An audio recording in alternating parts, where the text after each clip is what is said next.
Good hurricane morning, folks. Yeah, I'm in Georgia, but Florida's, I think, getting pounded right now, and it's headed our way. But anyway, what I got today is my 2007 Honda Odyssey EX-L. I just put a little bit of gas in it. Let's crank her up. Look at all the lights. 227,678 miles. And man, she runs pretty darn good. This van I picked up at auction week before last, so I've had it about 2 weeks. I bought it on the Mannheim auction. Got it for $1,800. It is a 3-owner van, but the third owner had owned it since 2009. The first owner only had it a couple of months, and then second owner had it a year and a half, and then the third owner picked it up with about 20-something thousand miles on it. So, you know, basically a one-owner van. As far as all these miles go, they put 200,000 on it. But yeah, it's a pretty good little van. It was absolutely filthy when I got it. I mean, nasty. But I have worked on it and cleaned it up, cleaned all the leather, cleaned all the carpets, the headliner. I mean, all the door panels. There was not a handprint, fingerprint, stain, you name it, anywhere. I mean, they were everywhere. That's what I'm trying to say. It was just dirty. It was definitely a kid hauler. But I got it cleaned up, and looks and runs pretty good. Interesting story about this van, though. Jesus.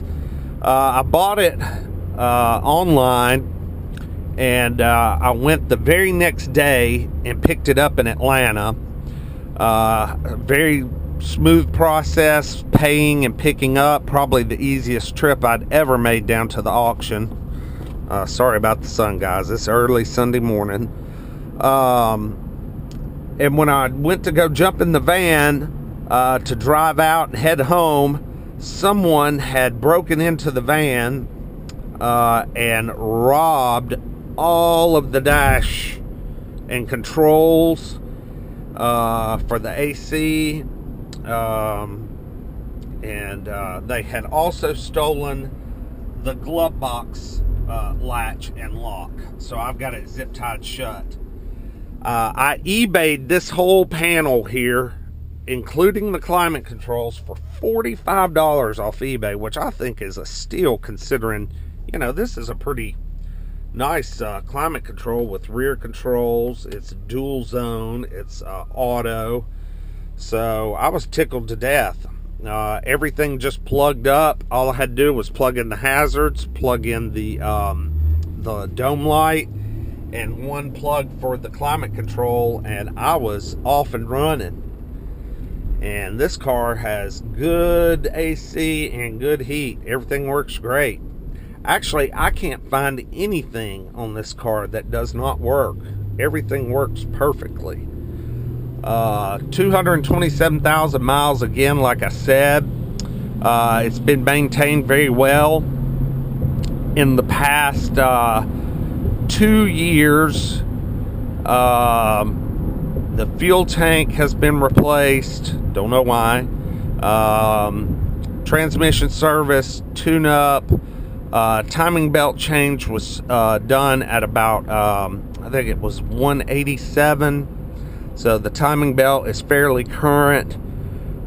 It won't need to be addressed again until about 292, I believe. So got some miles left there. Yeah, just a really neat van. I had never owned an Odyssey. Let me jump around Got I don't know if you can see that, but it's got heated seats. It's got a DVD player. Of course, power doors. Just really loaded up. I guess the only thing it doesn't have is navigation. Don't have any warning lights on except for the TPMS, tire pressure warning. I guess one of the sensors is bad because the tires all have proper air pressure. And I don't know if you can see this or not. There's an eco light that comes on and off at certain speeds. And there's a little bit of controversy about the eco mode and Honda's cylinder deactivation on this 3.5 V6.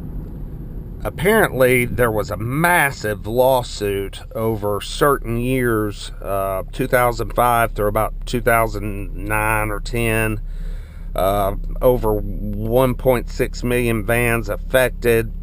I haven't looked at any other information other than that. I don't know if there's a recall or if you can get it fixed or not. But what happens is this van, once it hits 167 degrees, the eco mode starts working. And on freeway speeds or a steady cruising speed of say 50 miles per hour or more, the cylinder deactivation will kick in, which, it's a neat idea. I've seen it on a newer Tahoe, and it worked pretty well. We're pulling into the new Nissan dealership. Just going to walk around a little bit. But what happens is when it goes into that cylinder deactivation mode, you get a droning and vibration sensation that travels throughout the entire body of the car. You can feel it in your ass.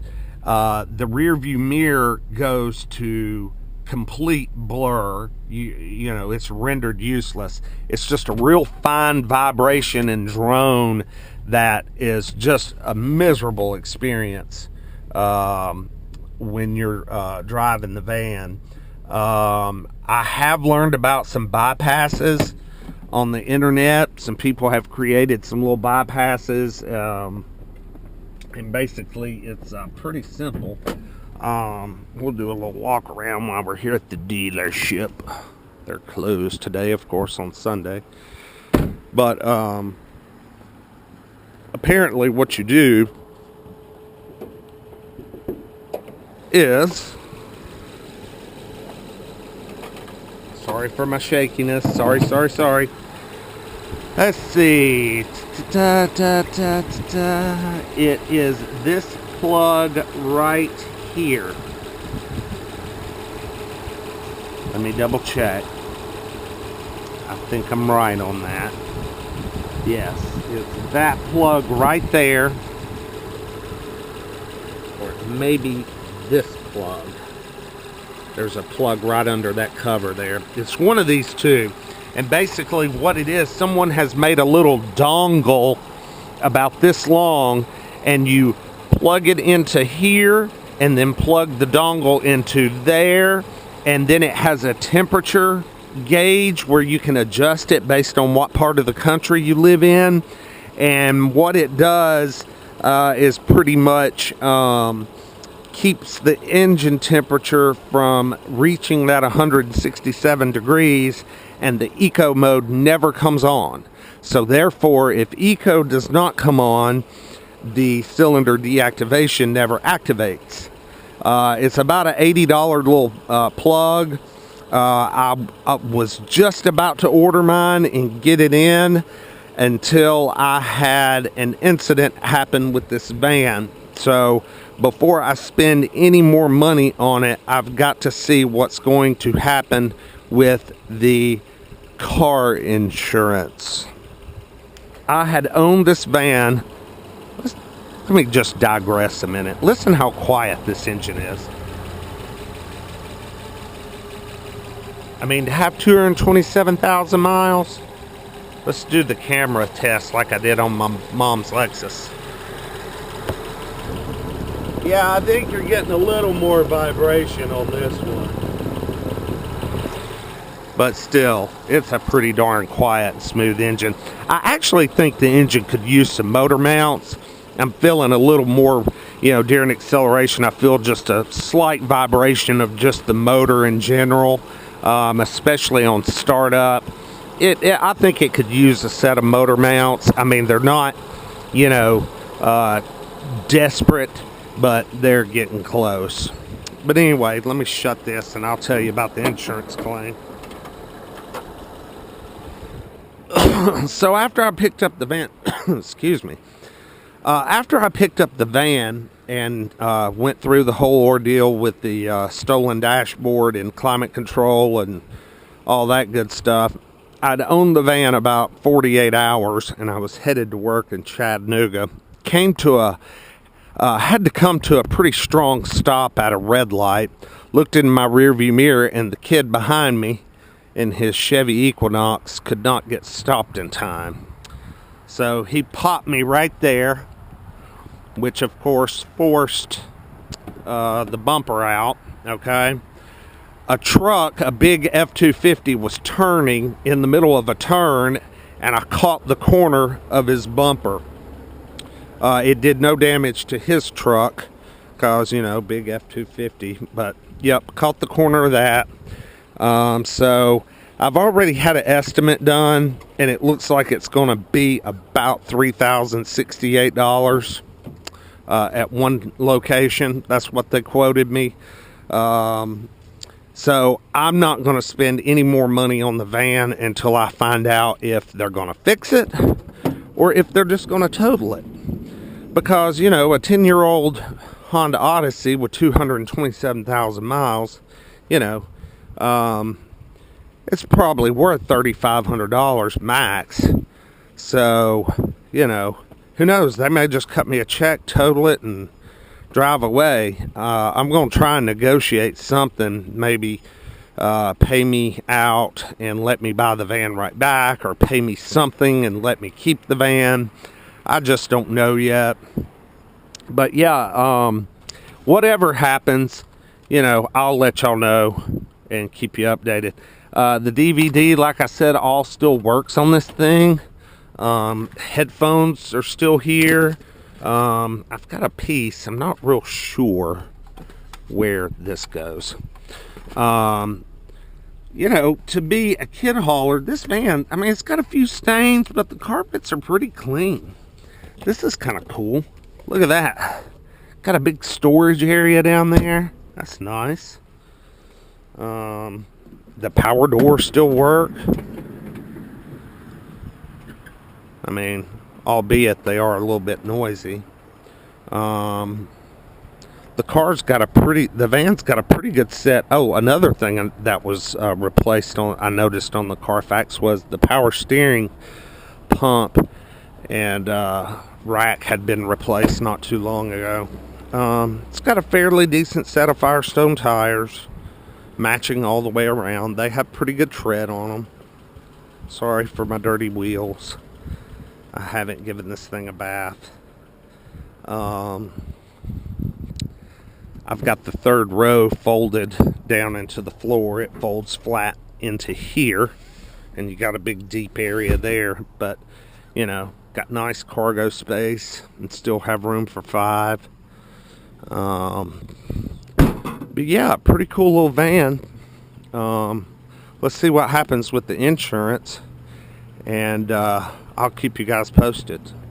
Y'all have a good day.